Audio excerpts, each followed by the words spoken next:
2, 1, 100%. Adrian just came right to me.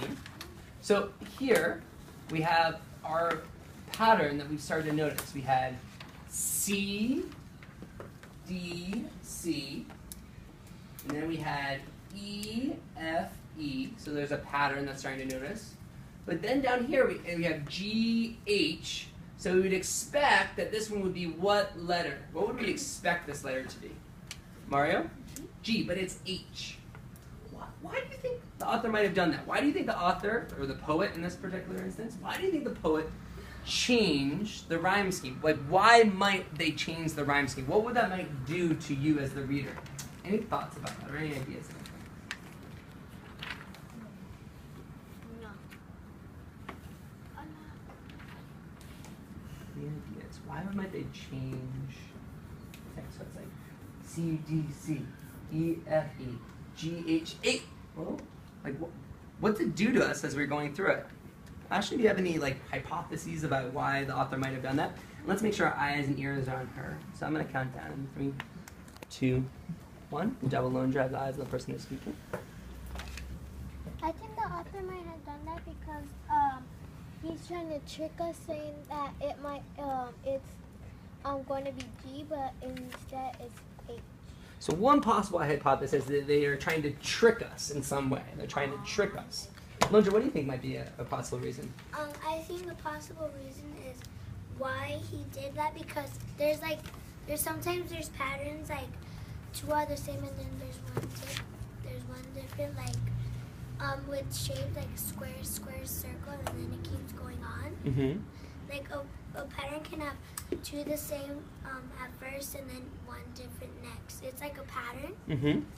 I think it's like a pattern, and like Ashley said, he's trying to trick us of if it's going to be like G H G, but load and explode rhymes. So G it's G H H. Can I have your eyes back on me? So, like when we were talking earlier about how there's unexplained character actions, like there's a pattern in how our character is acting. And then when the author breaks that, it's a way of telling us, like, oh, you have to notice this. Like, something's happening here. Something's you're unsure of, right? So in this case, we have this pattern, and we're starting to get used to it. But then they change the pattern, right? So they change the pattern so we notice it. Is there anything else about this poem, in addition to just this line right here that's a little bit different than the other lines that might say that, the author's saying, oh, you gotta notice this. You have to notice this.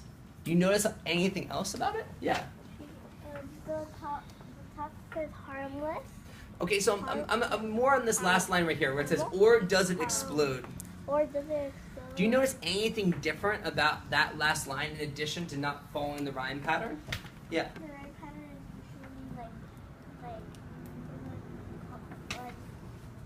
it's like comparing other stuff, or maybe like a raisin, or maybe like a.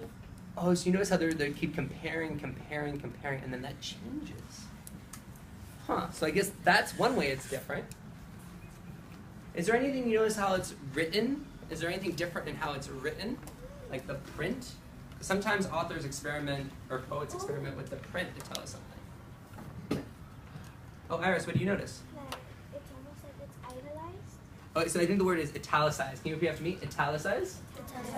Italicized, so it's italicized. So why might the author, again we can hypothesize, why might an author write everything in normal print and then just italicize one part?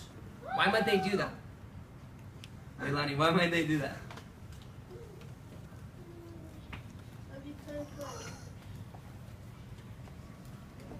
We set ourselves with our eyes on the person who's speaking? Yeah. Also, says, or does it explode? I think because